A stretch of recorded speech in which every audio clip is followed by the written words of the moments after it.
کب تک ہم قرآن بغیر سمجھے سنتے رہیں گے اور پڑھتے رہیں گے؟ کب انڈرسٹینڈنگ آف قرآن کریں گے؟ میں نہیں کہتا، ہونا تو یہی چاہیے کہ مسلمان ہونے کی حیثیت سے مجھے اور آپ کو پورا قرآن ایک بار تو زندگی میں ہم نے ترجمہ اور تفسیر سے پڑھا ہوتا۔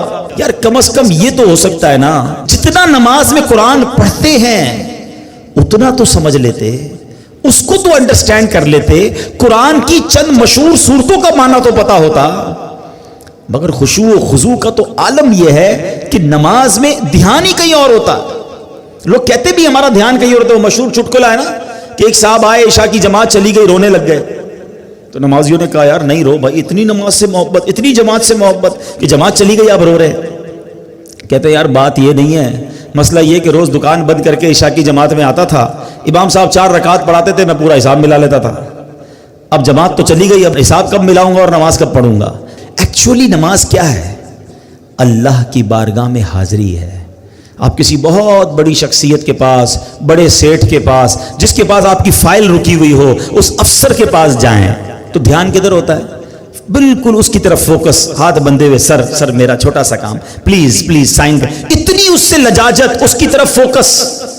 اور خدائے احکم الحاکمین کے دربار میں آنا ہے، دھیان کہیں اور ہے، سوچ کہیں اور ہے۔ خود سوچو، شرم آنی چاہیے۔ جس کا نماز میں دھیان کہیں اور ہوتا ہے اس کو خود ہی اپنے آپ سے شرم آنی چاہیے، اور یہ شرم ہی، یہ گلٹی ہی تمہیں دھیان دلا دے گی، تمہیں خشوع دلا دے گی۔ اور دوسری بات کہ آپ ایٹ لیسٹ کم از کم 30واں پارہ ترجمہ تفسیر سے 2-3 بار پڑھ لیں، جب پتہ چلے گا نا کہ آپ بات کیا کر رہے ہو۔ الحمدللہ رب العالمین الرحمن الرحیم مالک یوم الدین۔ اب آپ قرآن کے ساتھ ہوں گے، نور کے دریا میں تیر رہے ہوں گے، رحمان کی بات ہو رہی ہے، رحیم کی بات ہو رہی ہے، اب اللہ سے التجا ہو رہی ہے، ایاک نعبد و ایاک نستعین، اے اللہ ہم تیری ہی عبادت کرتے ہیں، تجھی سے مدد چاہتے ہیں، اب آگے چلیں گے، اے اللہ اس راستے پر چلا دے جو تیرے پسندیدہ بندوں کا راستہ ہے، اس راستے سے بچا لے جو تیرے غضب والوں کا راستہ ہے۔ اب جناب رحمت کی آیتیں آئیں گی، دل جھومنے لگے گا، عذاب کی آیتیں آئیں گی، آنسو بہنے لگیں گے۔ واللہ میری بات کو سمجھ لو، جس کو قرآن سمجھ آنے لگ گیا نا،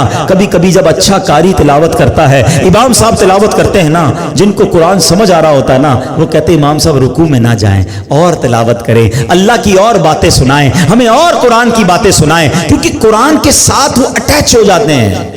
لیکن جس کو انڈرسٹینڈنگ ہی نہیں ہے اس کو کیا فائدہ ہوگا؟